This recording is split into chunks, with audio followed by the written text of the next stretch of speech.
Hi there, I'm Drew Badger, the world's #1 English fluency guide, and in this video we're going to talk about how to improve your pronunciation with just one sound. We receive so many requests from learners about how to improve their pronunciation, so we've created our ultimate guide to pronunciation, and that will be released very soon. I'll be talking about that in upcoming videos. If you'd like to learn more right now, though, you can go to scrollphonics.com, scrollphonics.com. Anyway, because we do get so many requests about this, I wanted to make a quick video today about how to improve your pronunciation and sound much more native with just one sound. If you've been following me for a while, you'll know that I have a particular way of teaching pronunciation. I don't like using the International Phonetic Alphabet because I think it's a waste of time, and I think it's really quite difficult for people to learn because if you're already learning English, there's no reason to learn an additional language after that. If native speakers don't know what the International Phonetic Alphabet is, then you don't need to know what that is either. If you like doing the International Phonetic Alphabet, that's fine, but it's just not necessary if you want to become a confident speaker. What I do is I do things phonetically. So as an example, the way people might speak, maybe I use a word like little. But when I'm teaching the pronunciation of this word, I'm using lidl. So the T becomes more of a D sound. And it doesn't matter if you call this a flap T or anything else. The important thing to remember is just how it sounds. You always want to get to the basic root thing to be able to understand the way things sound so that you can develop patterns for this. So little. So I have a little elephant in my hand. So I have a little elephant in my hand, but I'm just giving an example of how something might blend together. So this is the way I teach pronunciation, and if you like that, then fantastic, keep enjoying these videos. But the thing I'd really like to work on in this video is using one sound to connect two different things. Now, an example I often give is that train. Now we have two different words here, but when we pronounce them together, we say them together, that train. It actually becomes one blended sound as opposed to two different words. So that train, we've got two T's that are next to each other. The T at the end of that and the T at the beginning of train. That train. But if we blend these together, it becomes one sound. So the secret to sounding like a native English speaker is using this idea of having one sound. So that train. You don't have two T sounds. The one T sound is connected to both of these words. That train. The same thing works if you're using maybe a consonant and a vowel when they're next to each other, but in two different words. As an example, an apple.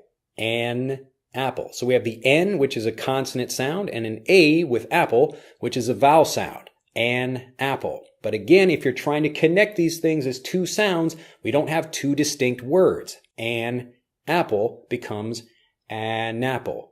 It's like one continuous sound I'm speaking because when native speakers speak, they're speaking in phrases, not individual words. They're speaking in phrases. Could I have an apple? Could I have an apple? This phrase, could I have an apple, or I'm even just asking a question by itself, it's one continuous blended thing. Could I have an apple? Could I have an apple? Could I have an apple? So the way to improve your pronunciation is to work on individual phrases like this and then start practicing them, just being able to blend a few things, and then you can start putting your words and phrases together into longer sentences.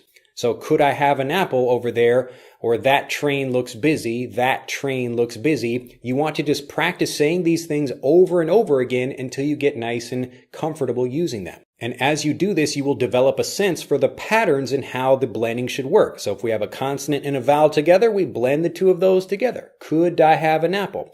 Or if we have two consonants together, then we put just one of those sounds. We take one of those T's away, and then we blend the whole thing as one sound. That train. So we don't use the T from that. We say that train. So today, take a few phrases and try practicing these things and look for the patterns in the way things sound. So the same like little for looking at something like two T's. Okay, maybe when we have another word with two T's in the middle of it, probably changes the way it sounds. Might not always, but listen for that carefully. So if we have a word like better or butter. So like it sounds weird if I pronounce it like this, but we blend it together to be better, butter, butter, better, butter. Well, I hope you have enjoyed this video. If you want to sound more like a native speaker and just improve your confidence in general, I know you will enjoy Scroll Phonics when we release it. So I look forward to releasing that and having more people try it very soon. We're so excited. We've been working on this for a really, really long time, a couple of years, in fact, and we're almost ready to release it to people to try out. Do like this video if you have enjoyed it, and become a subscriber to the YouTube channel if you have not already, and share this video with other people who might be struggling with their pronunciation as well. Finally, if you struggle with your pronunciation and want to improve the way you sound, and it could be maybe your listening as well as your use of grammar, all of these things are connected, but you can learn to improve all of them absolutely free at EnglishAnyone.com by taking our free quiz. You can do that right here in this video by clicking on the link in this video or on the link in the description below this video, and we can help you do that absolutely free. We will give you specific advice to help you improve all of your habits, and then you will learn to become a confident, fluent English speaker much, much faster. I look forward to seeing you in the next video, and I wish you a fantastic day. Bye-bye.